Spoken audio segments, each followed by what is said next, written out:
Eu não vejo aqui motivo para enfrentamento, motivo para criar dificuldades para que o governador Valadares e a sua região toda possa, de uma vez por todas, estar incorporada à Sudene. Eu me preocupo com a situação da capacidade da Sudene de propiciar os benefícios que eventualmente essa inclusão possa significar. A medida provisória tem uma série de benefícios para organizar o sistema financeiro, impondo inclusive aumento de multas, o mecanismo da leniência. Eu acho que é importante para que se possa ter um mercado financeiro saudável. Essa medida provisória, ela permite acordos de leniência efetivados pelo Banco Central que podem inclusive chegar a abrir mão ou a anular as dívidas do sistema financeiro. Nenhuma medida provisória será votada das antigas mais, enquanto nós não votarmos a PEC que regulamenta a medida provisória nessa casa.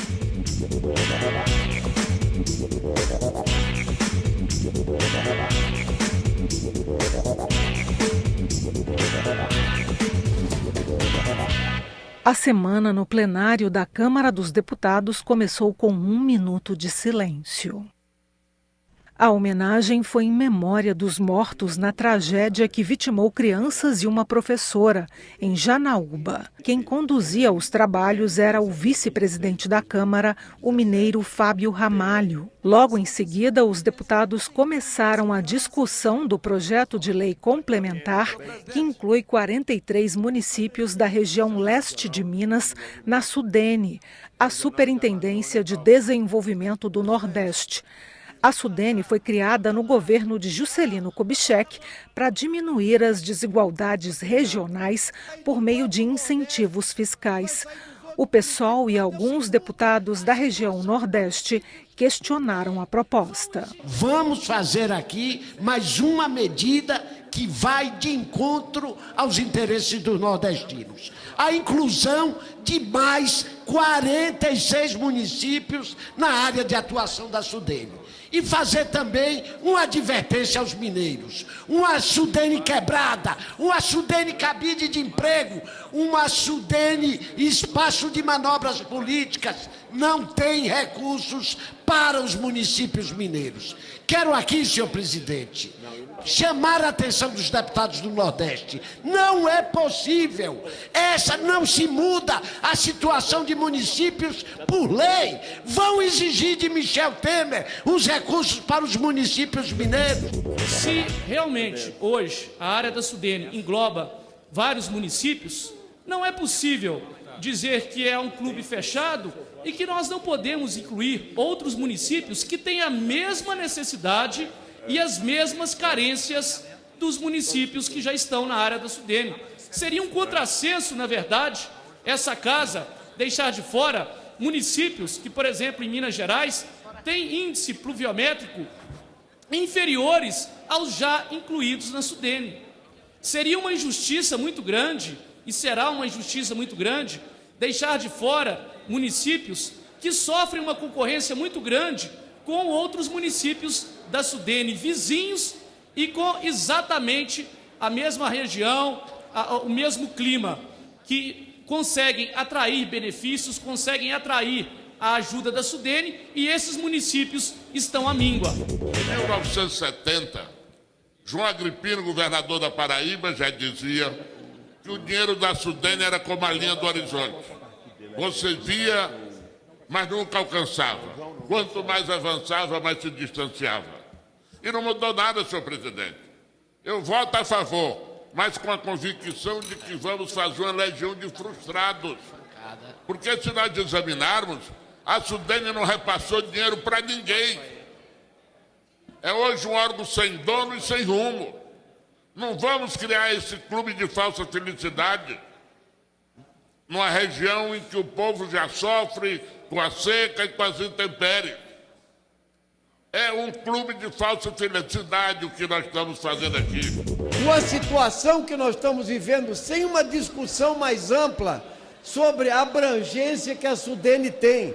numa crise fiscal como nós estamos vivendo, me desculpem, mas essa proposta não está bem explicada. Por que se quer introduzir mais 43 municípios? Então, na verdade, eu não sei qual é o objetivo. O pessoal entende que os governadores deveriam ser ouvidos sobre isso e este Congresso não deveria votar esse tipo de projeto a toque de caixa. Nós queremos discutir seriamente como é que se trata a distribuição de recursos da Sudene para tratar dessa questão. Por isso nós entendemos que nós não podemos votar aqui dessa forma, invertendo a pauta, votando de chofre nessa segunda-feira praticamente sem quórum. Ivan Valente está completamente equivocado. Você tem uma ideia, nós temos uma planta de etanol e açúcar na cidade de Serra dos Aimorés, na divisa com a Bahia. A matéria-prima, gera 3 mil empregos lá.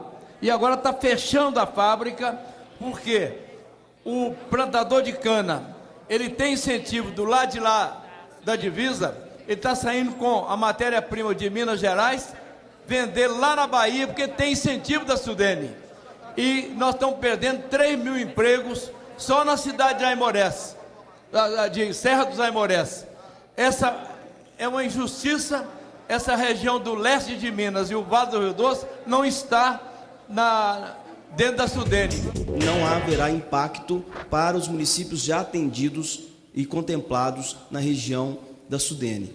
Simplesmente nós estamos corrigindo uma injustiça que, na ocasião da recriação da Sudene, em 2007, na ocasião do governo do presidente Lula, quando foram incorporados municípios do norte de Minas e também do Vale do Mucuri e do norte do Espírito Santo, se deixou de fora municípios com as mesmas características geológicas, de degradação, de clima. O presidente da Câmara, Rodrigo Maia, colocou em votação a medida provisória que regulamenta acordos de leniência dos bancos com o Banco Central e a Comissão de Valores Mobiliários. Os acordos de leniência são usados pelas empresas para solucionar irregularidades e ajudar os órgãos públicos nas investigações, em troca de multas menores. Esta medida provisória, ela vem para liquidar com os bancos públicos no nosso país. Tem nome e tem endereço. No meu estado, no caso específico, é para liquidar com o Banrisul.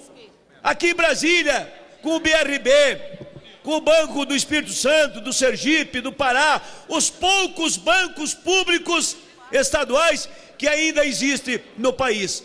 E dando certo essa atitude de liquidação dos bancos, aí vem a grande saga, a grande senha, que é acabar com o Banco do Brasil e com a Caixa Econômica Federal.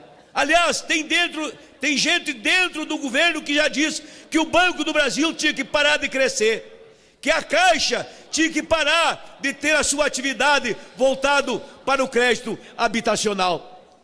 Com esta medida provisória, vão colocar a raposa dentro do galinheiro para cuidar das galinhas. É importante o fortalecimento do Banco Central. É a autoridade monetária, a instituição financeira das mais importantes para a democracia brasileira. Daí a importância de alguns avanços que o PLV já prevê e que eu espero que sejam mantidos e até aprofundadas. Fortalecimento institucional e do Banco Central em particular, com as carreiras de auditoria ganhando força, mas ao mesmo tempo a transparência, porque se não se envolve as demais instituições e as informações disponíveis ao público, nós corremos riscos de que aqueles que estão em cargos de confiança, mas que servem ao grande capital financeiro, ao saírem das diretorias do Banco Central, usem toda essa sabedoria e o conhecimento e o peso político para servir aos seus senhores. Essa casa, ela deveria mudar de nome, deveria ser chamada a Casa dos Perdões.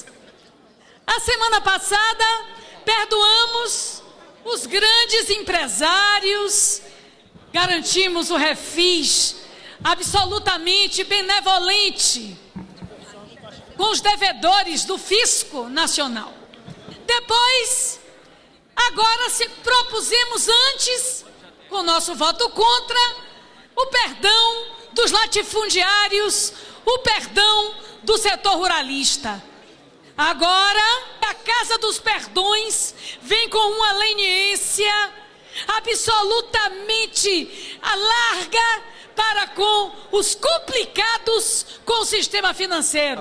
Prejudica os bancos públicos, mas prejudica, acima de tudo, o erário público. O que será que aquele eleitor, aquele telespectador que está assistindo o programa da TV Câmara entende dessa discussão? Veja bem, já vieram aqui colegas da oposição dizer que este projeto é para acabar com os bancos públicos, que é para privatizar os bancos públicos. Já vieram uma outra ala da oposição dizer que não, que isso aqui é para beneficiar os bancos. Ou seja, cada versão mais esdrúxula do que a outra. Nós somos favoráveis a votar essa matéria, porque ela vem regulamentar a atuação do Banco Central, podendo fazer acordo de leniência e arrecadar as multas para o governo federal. Nós vamos entrar em obstrução. Agora, essa medida provisória não poderia ter sido editada como tal. O assunto deveria ter sido tratado em projeto de lei, para haver tempo de deliberar. As emendas que aqui estão contidas com risco de destaque podem afetar até a organização administrativa do Banco Central. Isso é muito grave. É muito grave. Está se criando aqui uma linha autônoma de administração dentro da administração pública brasileira. Isso falando de boa fé, que há se ouvir todos os boatos que temos ouvido. Com essa medida provisória, está se trilhando o caminho da impunidade para pessoas que hoje estão no governo federal, mas que vêm da administração de bancos. Essa medida provisória moderniza o processo administrativo do Banco Central e da CVM em relação ao texto constitucional e dá, portanto, maior clareza a esse procedimento. É importante para o Brasil. Não houve acordo e a sessão acabou sendo encerrada pela falta de quórum. A medida provisória sobre o Banco Central perde a validade semana que vem. E o presidente da Câmara avisou que não vai colocar nenhuma medida provisória em pauta antes de votar a proposta de emenda à Constituição que regulamenta a edição de MPs. Essa matéria não retorna mais à pauta, a medida provisória 784, não por minha decisão, porque tentei colocá-la em votação. E informo também que nenhuma medida provisória será votada das antigas mais, enquanto nós não votarmos a PEC que regulamenta a medida provisória nessa casa. Acho que se o governo edita uma medida provisória e na última hora ele não confirma a urgência daquilo que fez, então que o governo encaminhe daqui para frente tudo por projeto de lei, que é assim que eu acho que essa casa será respeitada. Tem uma pessoa que se dizia evangélico, mas eu não concordo, porque os evangélicos não vão fazer aquilo, que com a arma obrigava a uma líder do candomblé ou da Umbanda a destruir todas as suas imagens e dizia, esse é um diálogo que eu estou dizendo agora, mas na próxima eu venho e mato. Não pode acontecer isso, nosso repúdio a posições como essa. Temas de interesse nacional, debates em plenário, a reação e propostas dos deputados, fatos e opiniões. Sob o pretexto de alguns locais de culto de matriz africana que foram atacados e destruídos, representantes dessas religiões querem agora, senhor presidente, sem nenhum respaldo, acabar com o trabalho que as igrejas realizam dentro dos presídios. Ora, senhoras e senhores, um erro não justifica o outro. A mesma Constituição que está aqui em minhas mãos garante a proteção aos locais de culto, também garante no inciso seguinte a prestação de assistência religiosa nos presídios